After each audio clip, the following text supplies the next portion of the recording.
My family and I have always been economically unstable. We've always lived in storage rooms or people's garages for as long as I can remember. And it wasn't until the summer of 2011 when everything changed. My godmother gave us the news that the house she lived in was going to be foreclosed, and we lived in her garage. So we had 30 days before the sheriffs would come to look for a new home. And to make matters worse, both of my parents had just lost their jobs. During this time, we had to rely a lot on family friends for donations for rent. And ultimately, after what seems like the longest time, thanks to God, we were able to find a one-bedroom apartment. We had no light, no gas, the fridge was pretty much empty, and we had to rely on McChickens from a local McDonald's because we didn't know when we would eat again. Hit it. Take one. There's always something my mom always reminds my siblings and I. El querer es el poder. In other words, the power is in the will.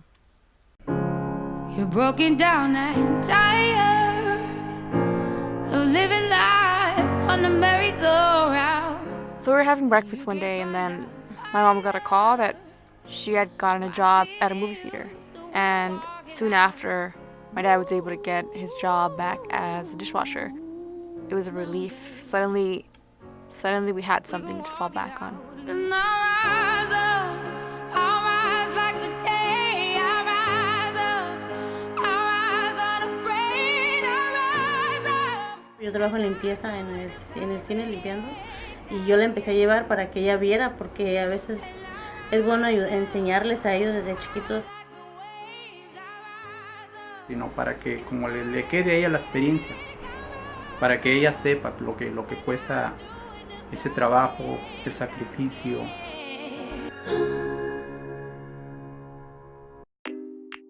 In about a year, I will be starting college, the first in my family to do so. She's mentioned becoming a filmmaker.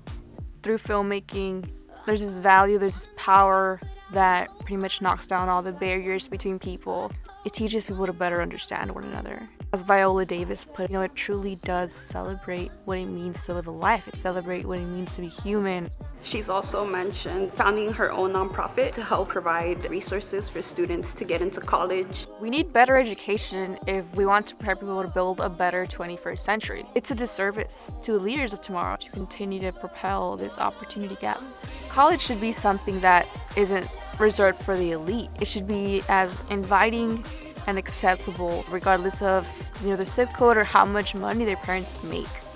It's incredibly difficult for students like Jackie, who already is helping her parent with financial support by working on the weekends. It becomes very daunting for them to imagine how will we pay this huge sum total. It's one of the #1 reasons why students don't stay in college and make it to their second year. In terms of financially getting there, whatever it takes, I will make sure that I make ends meet one way or another. Just a young gun with a quick fuse. When I first think of Jackie, the first thing that comes to mind is driven and persistent and unwavering. Wanna leave my old life behind. Odds are stacked against her. I already told Jackie, you have 3 strikes, right? 1, you're a person of color. 2, you're from this neighborhood. And strike 3, you're a female. Before the thunder. So she is actively seeking to change a narrative. She wants to do a paradigm shift.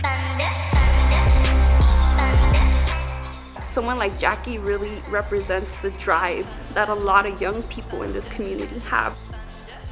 Jackie's gonna beat the odds quite simply because she's a person who's okay with being uncomfortable. Because she knows if she's uncomfortable, it's probably pushing her towards something. She has this unfailing belief in herself. She really believes that through hard work, joy, and determination that she can achieve anything that she sets her mind to. Education changes everything. Education has made me that much more hungry to challenge the status quo in pursuit of bringing real change in the ground level communities like mine, to prove to students that regardless of where they come from, they are fully capable of deciding their own destiny.